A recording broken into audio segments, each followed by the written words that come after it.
DM south east आदरणीय doctor Bagadia जी, यहाँ पर मंच पर आसीन हमारे एसडीएम करोलबाग आदरणीय आदित्य झा जी, मंच पर आसीन माइक व भारत से लाल सिंह जी, थगानी मैम, और मंच पर आसीन हमारे दोनों बहुत ही लोकप्रिय, बहुत ही कर्मठ और जुझारू जिलाध्यक्ष करोलबाग से आदरणीय बगड़ जी, नई दिल्ली से आदरणीय रविंद्र चौधरी जी, और यहाँ उपस्थित मीडिया के सभी बंधुगण को बहुत बहुत धन्यवाद कि आप समय निकालकर आए।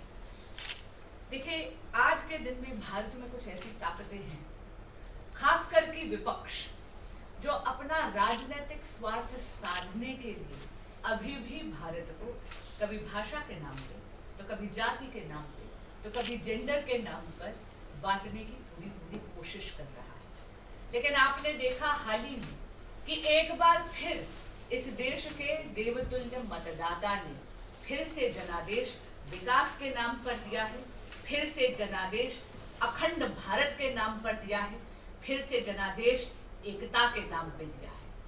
आदरणीय प्रधानमंत्री श्री नरेंद्र मोदी सरदार वल्लभ भाई पटेल की शिक्षाओं का अनुसरण ही नहीं कर रहे, बल्कि उनको ग्राउंड पे मां भारती के चरणों में चरितार्थ कर दिखा रहे हैं। और आपने देखा है हाल ही के इलेक्शंस में कि इस भारत देश का एक एक देवतुल्य मतदाता, हमारे देश की जनता सरदार वल्लभ भाई पटेल की शिक्षा को ही अपना मत देती है, अपना जनादेश देती है, अपना कीमती वोट देती है।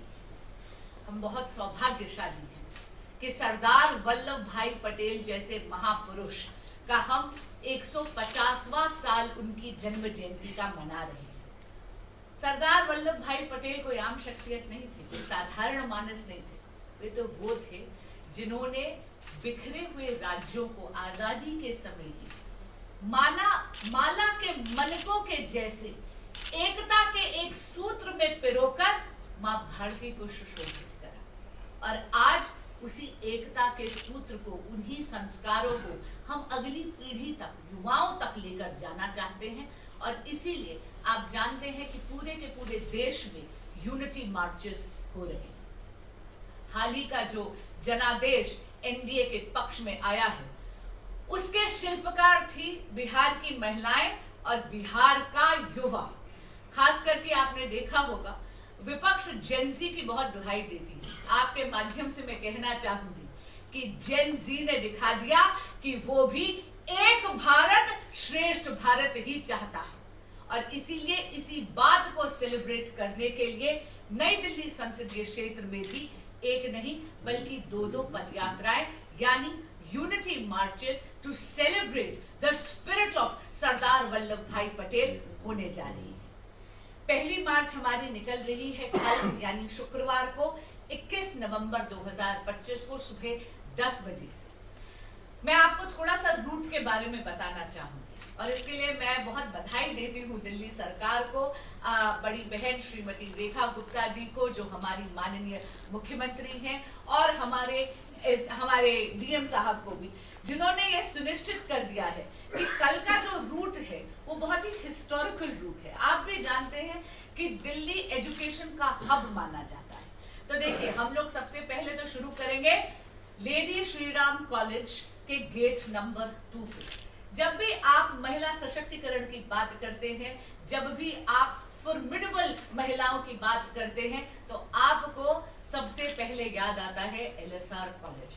अगर आप इसके इलस्ट्रियस अलमनाई देखें, मेरे फील्ड में ही देखें, तो जस्टिस गीता मित्तल वहां की अलमनस हैं, वहां पर जस्टिस इंदु मल्होत्रा जो सुप्रीम कोर्ट की रिटायर्ड जस्टिस हैं, वो एलएसआर से आई हैं, खुद गीता गोपीनाथ वहां की अलमनस हैं। तो एलएसआर जैसी एक इंस्टीट्यूशन से जो महिला सशक्तिकरण, जो महिलाओं की शिक्षा के प्रति अपनी प्रतिबद्धता के लिए जानी जाती है, वहां से हम लोग शुरू करेंगे ये रूट।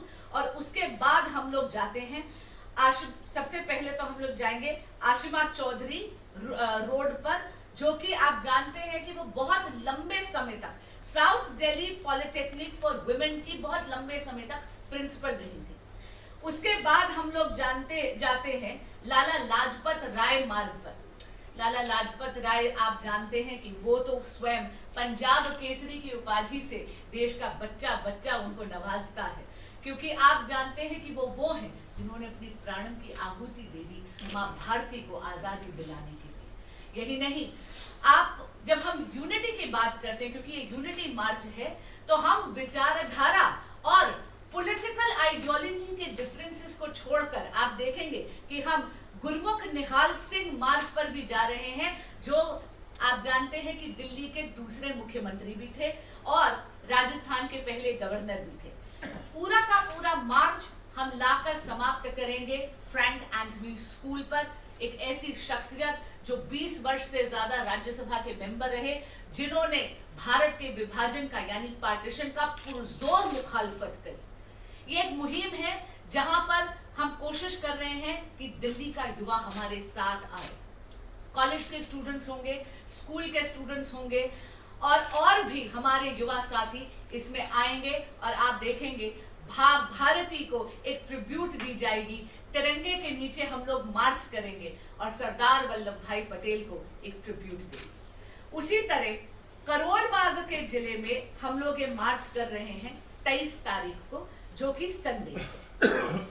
ये मार्च दिल्ली की सबसे आइकॉनिक, सबसे भीड़ भाड़ के लिए जाने वाली, सबसे चटोरी खाने के लिए जाने वाली एक ऐसी मार्केट है, यानी पहाड़गंज। लेकिन दिल्ली में जो भी आता है, नई दिल्ली रेलवे स्टेशन से उतरते सबसे पहला परिचय उसका अगर दिल्ली में होता है तो वो है पहाड़गंज। इसीलिए ये स्थान चुना गया है, क्योंकि it's a very iconic market. हम लोग शुरू करेंगे ये पर्टिकुलर मार्च डॉक्टर मुंजे चौक से। आप भी जानते हैं कि डॉक्टर मुंजे अपने आप में एक बहुत ही विख्यात फ्रीडम फाइटर थे।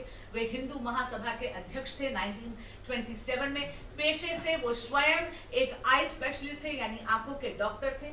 वहां से हम लोग जाएंगे मेन बाजार में, फिर हम जाएंगे छेटूटी चौक, सत्यम चौक, इंपीरियल सिनेमा, राजगुरु चौक, यानी दोबारा युवाओं को प्रेरणा देने के लिए राजगुरु जी, वो व्यक्ति जिसने अपनी जवानी और अपने प्राणों की आहुति दे दी मां भारती को आजाद करने के लिए। और फिर हम लोग इस मार्च को समाप्त करेंगे देश बंधु चौक पर, जो अपने आप में एक ऐसी शख्सियत है जो अपनी फिलैंथ्रोपी के लिए जाने जाते हैं। यानी दोनों रूट्स भी ऐसे लिए गए हैं ताकि हर एक पड़ाव पर हमारे युवाओं को और ज्यादा प्रेरित किया जा सके।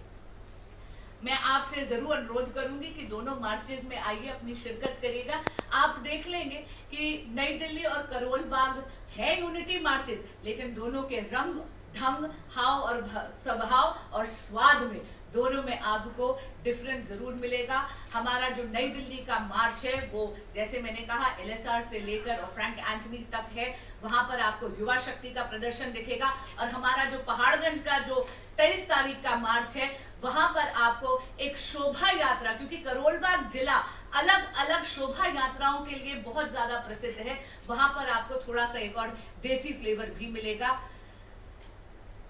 हम सब क्या ये दायित्व है कि सरदार वल्लभ भाई पटेल केवल एक ऐसी शख्सियत ना बन के रह जाएं जो केवल इतिहास की पन्नों में रहे या स्कूल में पढ़ाई जाए। ये दायित्व है हम सबका कि आने वाली पीढ़ी को उनके संस्कारों से केवल परिचित ही नहीं करा जाए, बल्कि ये सुनिश्चित करे कि वो बच्चे उन संस्कारों को ग्रहण करें और उन पर चले। एक भारत श्रेष्ठ भारत, ये नींव है विकसित राष्ट्र की, विकसित भारत की। एक ऐसा संकल्प जो निश्चित ही हम आदरणीय प्रधानमंत्री श्री नरेंद्र मोदी जी के नेतृत्व में संकल्प की सिद्धि तक लेकर जाएंगे।